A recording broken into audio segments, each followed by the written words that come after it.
আমি নতুন কৃষক। এই দেখেন, কাজ করতেছি সারাদিন, ওইদের ভিতর কাজ করি। আমি একজন কৃষক, নতুন কৃষক, মোহাম্মদ রুহুল আমিন। আমার ঠিকানা গুনই বড়ুয়া পশ্চিমপাড়া, ৬ নং পাকড়ি ইউনিয়ন, শেরপুর জেলা, শেরপুর সদর, শেরপুর। আপনাদেরকে জানাই, যে দলই আমরা করি না কেন, আওয়ামী লীগ, বিএনপি, জামাত, জাতীয় পার্টি, বাংলাদেশে যত দল, কমিউনিস্ট পার্টি, সিপিবি, বিভিন্ন দল, যত যত দল আমরা করি না কেন এই দেশে, কিন্তু আমরা কিন্তু সবাই আসলে অ্যাকচুয়ালি বাংলাদেশের নাগরিক। আমাদের জন্ম বাংলাদেশে, আমাদের দেশ মাটি বাংলাদেশ, আমাদের দেশ সোনার বাংলাদেশ। কেন আমরা এই ছোটো একটা দেশ, এই দেশে মানুষ, দেশ আমরা গরিব দেশ, বিশ্বর কাছে আমরা খুব একটা গরিব দেশ। কেন আমরা মারামারি, কাটাকাটি, হানাহানি করব? যারাই রাষ্ট্রীয় ক্ষমতায় যাওয়ার আল্লাহর রহমত হবে। রাষ্ট্রীয় ক্ষমতাটা হলো আল্লাহর রহমত। যে যখন রাষ্ট্রীয় ক্ষমতায় আসে সেটা আল্লাহর রহমতে আসে।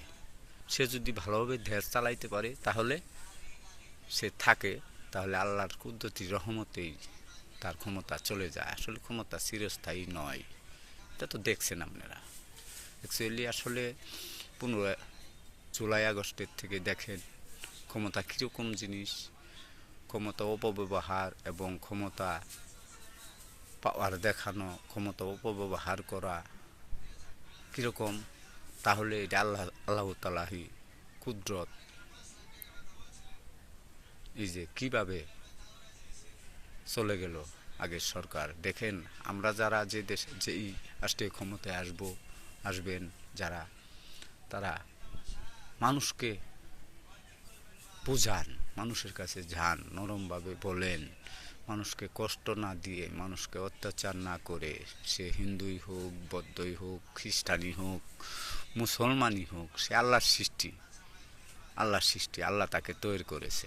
তাহলে কেন আমরা হিংসা বিদ্বেষ করবো? আসুন, যত দল, যে দলই আমরা করি না কেন, ছোট দল হই, বড় দল হই, সবাই মিলে কাঁধে কাঁধ মিলিয়ে, হাতে হাত মিশিয়ে সবাই জনগণের, বাংলাদেশের জনগণের কল্যাণের কাজ করি। আজকে দেখেন, বাংলাদেশের 80% মানুষ দরিদ্র, মেহনতি, গরিব মানুষ, অসহায় মানুষ। তারা এরকমই আমাদের বাংলাদেশের মানুষগুলি, এবং এতই সরল সোজা। তাদেরকে কোনো জনপ্রতিনিধি যদি একটু উপকার করে, তাহলে তারা কি করে, ওই একটা দেখি আমরা গ্রামে দেখি, একটা মেম্বারের জন্য জীবন দিয়ে দেয়, একটা চেয়ারম্যানের জন্য জীবন দিয়ে দেয়। তারা এতই অসহায়।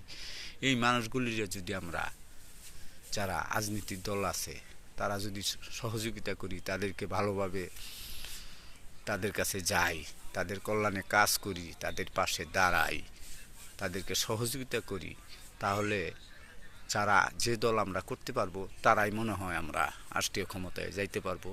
এটা সময় লাগবে। আসুন আমরা সবাই মিলে হিংসা না করি, যে দলই ক্ষমতায় যাক তাকেও সহযোগিতা করি। আমরা নিজে পরিবর্তন হই। আমরা বাংলাদেশের মানুষ, একজন আরেকজনকে হিংসা না করি, সহযোগিতা করি। সহযোগিতা করলে মনে হয় আমাদের দেশ উন্নত হবে। এটা মুসলিম দেশ, এটা সোনার বাংলা। আল্লাহ তাআলার রহমত হোক, রহমত বর্ষিতা করুন। আসুন আমরা যত রাজনৈতিক দল আছে, যারা রাজনৈতিক দলের নেতা কর্মী আছেন, নেতৃবৃন্দ আছেন, বড় বড় নেতারা আছেন, তারা সবাই আল্লাহর কাছে আসুন, দোয়া করি আল্লাহ আমাদের বাংলাদেশ থেকে শয়তানের দোকাবাজ হইতে সবাইকে রক্ষা করুক, মানুষকে সহযোগিতা করার তৌফিক দান করুন আল্লাহ। ইয়া রাব্বুল আলামিনকে আমরা আরজি জানাই। আমাদের বাংলাদেশের মারামারি, হাঁটাহাঁটি, কাটাকাটি, ছিনতাই, হাজানি, এই যে ফেসবুক দেখলেই, পেপার খুললেই, টিভির চ্যানেল দেখলেই মারামারি, ধরাধরি, এইসব যেন আল্লাহ আমাদের বাংলাদেশ থেকে বন্ধ করে আল্লাহর রহমতের ছায়া দিয়ে এই বাংলাদেশকে হেফাজত করুক। সামনে নির্বাচন যেন সুস্থভাবে একটা নির্বাচন হয়, যার ভোট শেষে দিয়ে একজন সুন্দর, সুস্থ, ধর্মিক এবং নীতিবান, আদর্শ নিষ্ঠ, নীতিবান এবং মনুষ্যত্ব ভালো সরকার আগামীতে যেন আমরা বাংলাদেশবাসী পাই। এরকম একটা সরকার যেন পাই। আল্লাহ আমাদের উপর রহমত করুক, এই প্রত্যাশা রেখে আমি সারা দেশবাসীকে সালাম জানিয়ে আমি বিদায় নিছি। আমি নতুন কৃষক রুহুল আমিন। আমার ভিডিওটিকে বেশি বেশি শেয়ার করবেন, কমেন্ট করবেন, সাবস্ক্রাইব করবেন, আমাকে কেউ অবহেলা করবে না। আমি একজন সাধারণ কৃষক মানুষ। সবাইকে ধন্যবাদ।